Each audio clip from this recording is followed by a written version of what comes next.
राधा वल्लभ सरकार की जय। सद्गुरुदेव भगवान की जय। ना गुरुरधिकं तत्त्वं ना गुरुरधिकं तपः ना गुरुरधिकं ज्ञानं तस्मै श्री गुरुवे नमः। प्यारे भक्तों, आप गणेश पुराण की विशेष चर्चा कथा श्रवण कर रहे हैं जो अद्भुत है और अगले 10 दिन तक हम श्रवण करेंगे। भक्तों, जिसको धन की प्राप्ति चाहिए है ना, जिसको सुख समृद्धि चाहिए, जिसको खुशहाली चाहिए और जिसको विद्या चाहिए, उसे चतुर्थी का व्रत जरूर रहना चाहिए। क्योंकि देखो, जो गणेश जी का परिवार है ना, वो बड़ा अद्भुत है।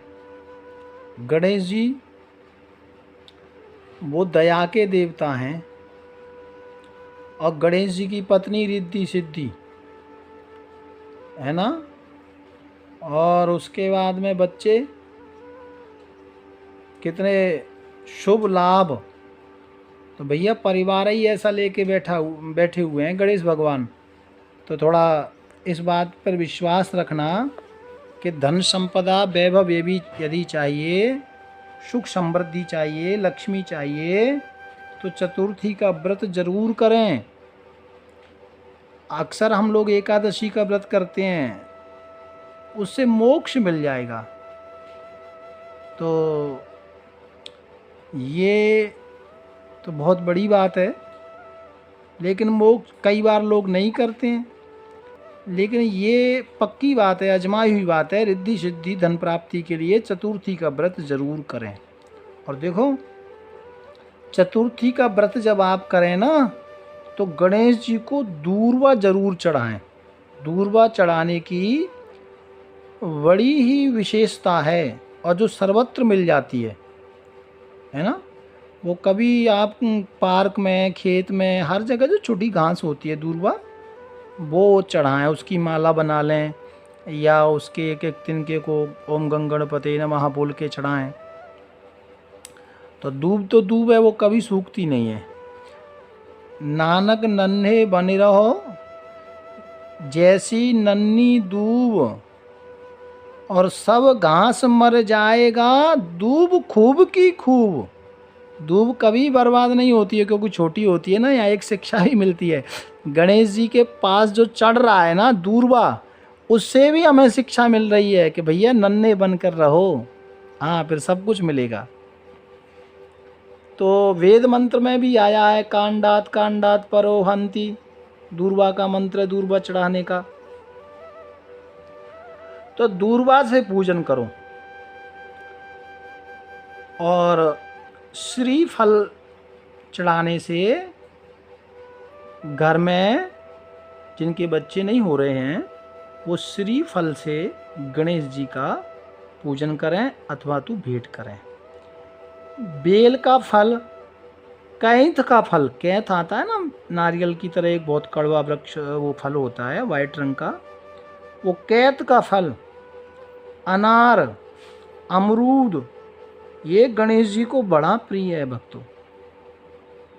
और 12 महीने में आप चतुर्थी का व्रत नहीं कर सकते तो कोई बात नहीं, कम से कम ये जो चतुर्थी गई है 2 दिन पहले, ये भाद्रपद की जो शुक्ल पक्ष की चतुर्थी है, इसका व्रत जरूर करें। इससे आपके हर काम में रिद्धि सिद्धि मिलेगी। कई बार लोगों को सोचता है रिद्धि सिद्धि नहीं चाहिए। अरे तुम क्या करते हो, तुम काम करते हो तो काम में रिद्धि सिद्धि मिलेगी, बिजनेस करते हो तो बिजनेस में मिलेगी, और तुम मोक्ष के लिए साधना करते हो तो उसमें भी सिद्धि मिलेगी, ठीक है ना। तो हर कार्य की सिद्धि के लिए भगवान गणेश की चतुर्थी का व्रत जरूर करें और दूर्वा जरूर चढ़ाएं भक्तों। अच्छा, वो कभी दरिद्रता नहीं आएगी इससे। लेकिन तुलसी नहीं चढ़ाएं भक्तों। गणेश जी को तुलसी नहीं चढ़ाना चाहिए। हाँ, तुलसी चढ़ाना गणेश जी पर निषेध है। अच्छा, तुलसी नहीं चढ़ाना चाहिए ये तो आप सबने सुना है, लेकिन क्यों नहीं चढ़ाना चाहिए ये गणेश पुराण के अनुसार मैं आपको बताने का प्रयास कर रहा हूँ। एक बार गणेश भगवान तपस्या कर रहे थे भक्तों, गंगा किनारे ध्यान लगाकर बैठे हुए थे। उसी समय एक कन्या वहाँ आई जो धर्मध्वज की बेटी थी, नाम था वृंदा। वृंदा का एक नाम तुलसी भी है भक्तों, ये वृंदा ही तुलसी बनी। तो भगवान गणेश से कहने लगी कि मैं आपके साथ विवाह करना चाहती हूँ, तो आप मेरे साथ विवाह करो, क्योंकि आपकी फैमिली बड़ी अच्छी है, सो आप मुझे वरण कर लो। गणेश जी ने कहा, देवी क्षमा करना, मैं विवाह के बंधन में नहीं फंसना चाहता, क्योंकि अभी तो मैं भजन में लगा हूँ, तपस्या में लगा हूँ। और जब विवाह करते हैं तब तो बोलते हैं आह आह, और फिर बाद में बोलते हैं ओ ओ, है ना। तो ये मौसम बदल जाता है। ये श्लोक आया है एक, श्रियात पास कुसम बद्ध्वा मुच्यते न कदाचिन। ये जो शादी है ना, ये लोहे की जंजीर है भक्तों। लोह की जंजीर से कदाचित जीव खुल जाए, लेकिन लोहदार मदई पासम गणम बंधेति मुच्यते। लेकिन जो ये गृहस्थाश्रम का जो लोह फास है ना, ये बड़ा मीठा है। इसके अंदर बड़ा आनंद आता है। जब बच्चा होता है तो उतली भाषा बोलता है, घुटमल चलता है ना, तो बड़ा आनंद आता है। और उस मस्ती में हम लोग खो जाते हैं, भूल जाते हैं, भगवान को ही भूल जाते हैं। इसलिए भागवत में प्रहलाद जी अपने मित्रों से कह रहे हैं, एक मित्र ने कहा भैया अभी तो बहुत सारी उम्र पड़ी है, अभी से भजन क्यों। तो प्रहलाद जी कहते हैं भैया जो कुछ करना है शादी से पहले कर लो। हाँ, सच्ची कमाई तो शादी से पहले होगी, बाद बाकी तो फिर उसके बाद तो फिर फंसते ही चले जाएंगे। कथम प्रथमम प्रियात अनुकंब पिताय सक्षम रहस्यम सुशिराश्चराय। और क्यों, क्योंकि शादी के बाद जब शादी हो जाती है ना, तो पत्नी के वचन और बेटे के वचन, पोते के वचन, आगे तो फंसना ही जाना है ना। पोतों के वचन आपको पता है वेद मंत्र की तरह प्रिय लगते हैं, वेद मंत्र की तरह। हाँ, सेठ जी खाना खा रहे थे, पोते ने पेशाब कर दी, सामने से मुस्कराई पत्नी, बोले कोई बात नहीं कोई बात नहीं, गंगा जल और पेशाब तो बच्चे का एक समान है, लो कर लो की करोगे। तो भैया ये है मोह, ये है ममता, तृष्णा। तो ये जो जीवन हमको मिला है, इसमें अहंकार को त्याग कर, ये दूरबा की चर्चा हम कर रहे हैं, अहंकार को त्याग करके छोटे बनकर भगवान का भजन करो, क्योंकि यह गुण साधन ते नहीं होई और तुम्हारी कृपा पाए कोई कोई। गोस्वामी तुलसीदास बाबा कहते हैं कि ये कृपा हर किसी के ऊपर नहीं होती प्यारे, किसी किसी को प्राप्त होती है। तो हम गणेश जी की शादी की चर्चा कर रहे हैं। गणेश जी कहते हैं कि मुझे इस बंधन में नहीं फंसना। वृंदा ने कहा अच्छा, मेरी जैसी इतनी धर्मव्रता एक कन्या के साथ तुम विवाह करने से मना करते हो, जाओ मैं तुम्हें श्राप देती हूँ। और श्राप दे दिया। और श्राप क्या दिया मालूम है, कि तुम मेरे से मना कर रहे हो, एक शादी करने के लिए मना कर रहे हो, जाओ तुम्हारी दो दो शादियाँ होंगी। भगवान गणेश बैठे थे भजन में, अब वो कौन सा कम पड़ने वाले थे। भगवान गणेश ने भी श्राप दे दिया, जाओ तुमने मेरी दो शादी का मुझे श्राप दिया, तो अब मैं भी तुम्हें श्राप देता हूँ कि तुमको जो पति मिलेगा वो राक्षस मिलेगा। तब वृंदा की समझ में आई, अरे बाप रे, ये मैंने क्या किया, मेरा श्राप तो कमजोर पड़ गया और अब जो मेरा पति होगा वो राक्षस होगा। तो वो वृंदा गणेश जी के चरणों में गिर पड़ी और कहा, हे एकदंत, मैं आपकी शरण में हूँ और आप अपने श्राप को वापस लो, मेरे ऊपर कृपा करो। भगवान गणेश ने कहा कि मेरा श्राप अन्यथा नहीं होता देवी, क्योंकि एक दांत है, एक दंत दयावंत है ना, एक दांत है, इसलिए एक बात है प्यारे। हाँ, तो तुलसी जो वृंदा हैं तो उनको कहा कि कोई बात नहीं, आप निश्चिंत रहिए, ये श्राप भी तुम्हें भगवान से मिलाएगा और आगे चल के तुम तुलसी का पौधा बनोगी और हर देवता के ऊपर तुम चढ़ाई जाओगी, सब जगह तुम्हारी मान्यता होगी। लेकिन गल सुनो, मेरे ऊपर तुम नहीं चढ़ाई जाओगी। गणेश जी ने आशीर्वाद दिया कि ठीक है, भगवान कृपा करेंगे, भगवान आपको मिलेंगे, लेकिन आप मेरे ऊपर नहीं चढ़ाई जाओगी। और इसीलिए अब वो किसी भक्त ने गले में तुलसी की माला डाल ली, लक्ष्मी जी रुष्ट हो गई। कहा, ये तुलसी गले में डाली है, भगवान विष्णु की पत्नी है ना लक्ष्मी, तो वो रुष्ट हो गई। जब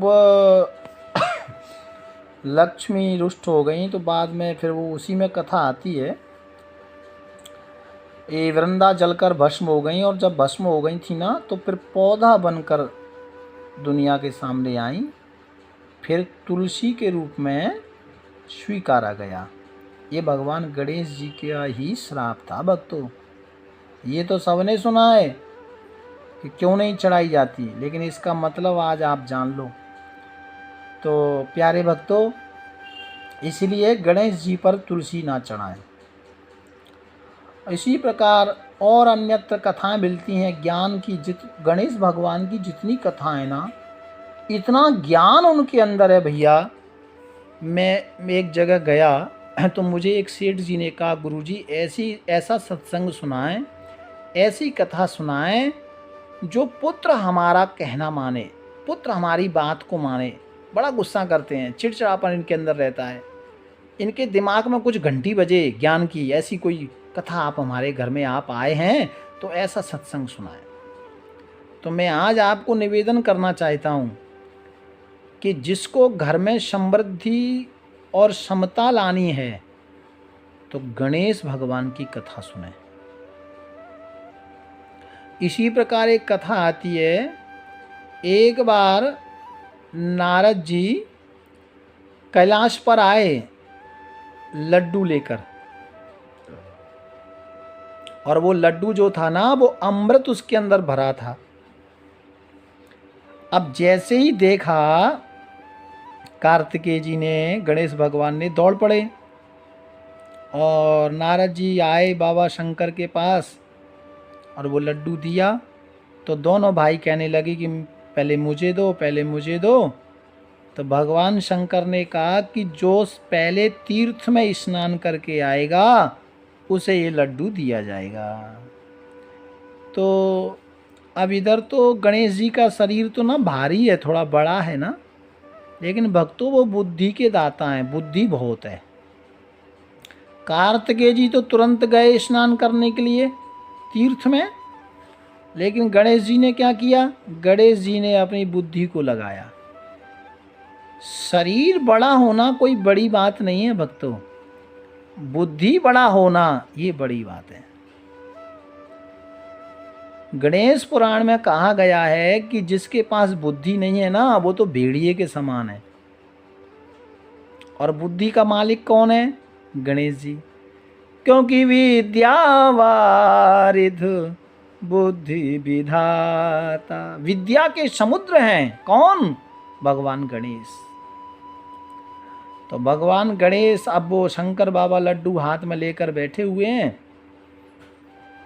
और गणेश जी इशारा कर रहे हैं, लड्डू मांग रहे हैं कि ये लड्डू तो आप मुझे देते हैं, मुझे ही दीजिए, खुद तो खाते नहीं। तो वो इशारा कर रहे हैं अब, लेकिन भगवान शंकर दे नहीं रहे। तब गणेश जी ने अपनी विद्या बुद्धि से काम लिया। और विद्या बुद्धि से क्या काम लिया भक्तों? देखो, आपने गणेश जी का स्वरूप का दर्शन किया है ना। यहाँ एक लड्डू की चर्चा चल रही है, तो आपको एक बात बताना चाहता हूँ। गणेश जी का जब आप स्वरूप का दर्शन करोगे तो एक हाथ में तो आशीर्वाद दे रहे हैं और दूसरे हाथ में लड्डू है। तो गणेश जी कहते हैं, प्यारे मेरे पास आओगे ना तो लड्डू खाओगे, हाँ मौज उड़ाओगे, ये इशारा कर रहे हैं। तो कार्तिकेय जी तो दौड़े स्नान करने के लिए गए और स्नान करके आए, लेकिन इधर गणेश जी ने अपनी बुद्धि को लगाया और माता पिता के चरण को धो करके, और जो चरणों का जल था उससे स्नान कर लिया। क्योंकि शास्त्र में लिखा है, इदम सन्निधम तीर्थम सुलभम धर्म साधनम पुत्रश्च श्रियाश्चैव तीर्थम गेहे सुशोधनम। इसका मतलब है कि जो पुत्र माता पिता को छोड़कर तीर्थों में जाता है वो तो पाप का भागी होता है। अगर पुत्र तीर्थ ना जा पाए और माता पिता के चरण धोकर नहा ले तो भक्तों सब तीर्थों का फल उसे प्राप्त होता है। श्लोक आता है, पुत्राश्च महातीर्थम पितरोश्चरणम पंकजम। पुत्र के लिए माता पिता के चरणों का जो जल है वही समस्त तीर्थों का जल है। और पत्नी के लिए भी ऐसा लिखा है कि जो पत्नी तीर्थ यात्रा नहीं कर पाती है किसी कारणवश और पति करके आ जाता है मित्रों के साथ या कैसे भी, तो उस पत्नी को भी अपने पति के चरण धुलकर पान करना चाहिए, उसको फिर तीर्थों का फल मिल जाता है। गणेश पुराण में लिखा है, तीर्थार्थ नीति या नारी पतिम पादो दकम पिबेत। तो जो नारी जो पत्नी ऐसा करती है उसको घर बैठे तीर्थों का पुण्य मिलता है। तो जिसके माता पिता जिंदा हैं उन्हें तीर्थ जाने की जरूरत नहीं है। ये गणेश भगवान की कथा है भक्तों, हाँ समझ लो इसे। और ये तो पक्की बात है, भगवान गणेश यहाँ स्नान के लिए नहीं गए, उन्होंने तो समस्त तीर्थों के जल को, माता पिता का जो चरणों का जल था उसका आचमन किया, अपने ऊपर छिड़का और अपने हाथ को आगे बढ़ा दिया और अपने पिताजी यानी भगवान शंकर से कह रहे हैं कि इधर आप क्या देखते हो पिताजी, ये लड्डू इधर खिसका दो, या तो लड्डू इधर खिसका दो या तो लड्डू मुझे दे दो, अमृत सिंचित जो लड्डू है, या तो लड्डू मुझे दो क्योंकि लड्डू का अधिकारी मैं हूं, और या जो आपने वेद में मंत्र लिखा है, श्लोक लिखा है, उसको काट दो। तो अब शंकर जी तो फंस गए। तो शंकर बाबा ने लड्डू गणेश जी को दे दिया। तो वास्तव में देखा जाए तो माता पिता के चरणों में समस्त तीर्थों का वास है बेटे के लिए। इस बात को ये ध्यान रखने वाली बात है। ये गणेश भगवान हमें शिक्षा दे रहे हैं भक्तों। गणेश पुराण की जो कथा हैं, जो चर्चा हैं, जो हर चीज़ का मतलब है भक्तों, और बड़ा प्यारा मतलब है, बड़ी सुंदर। देखो भगवान शंकर शमशान के वासी हैं, लेकिन सबसे शांत और सबसे अच्छी गृहस्थी भगवान शंकर की है। हाँ देखो ना, रिद्धि सिद्धि शुभ लाभ धन संपदा बुद्धि सब तो अपने ही पास रखा है। तो इसलिए इस बात पर विशेष आप ध्यान दें, और जो कथा मैं आपको सुना रहा हूँ ये आप मन से खुद सुने और दूसरों को सुनाएं। प्यारे भक्तों, और गणेश जी का जो विशेष जो मंत्र है वो मैंने आपको सुनाई थी, पावरफुल स्तुति, वो गणेशाथर्व शीर्ष, इसका हो सके तो पाठ करें। हाँ, क्योंकि इसमें शुरू में ही लिखा है त्वमेव केवलम कर्तासी त्वमेव केवलम भर्तासी और अववक्तारम अवश्रोतारम, वो सब कुछ गणेश भगवान को कहा गया है। प्यारे भक्तों, इसलिए बड़े भाव से प्यार से इस कथा को सुने और सुनाए, इससे घर में समृद्धि तो आएगी, बच्चों को भी सरलता आएगी।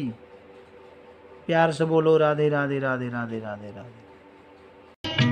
राधा वल्लभ श्री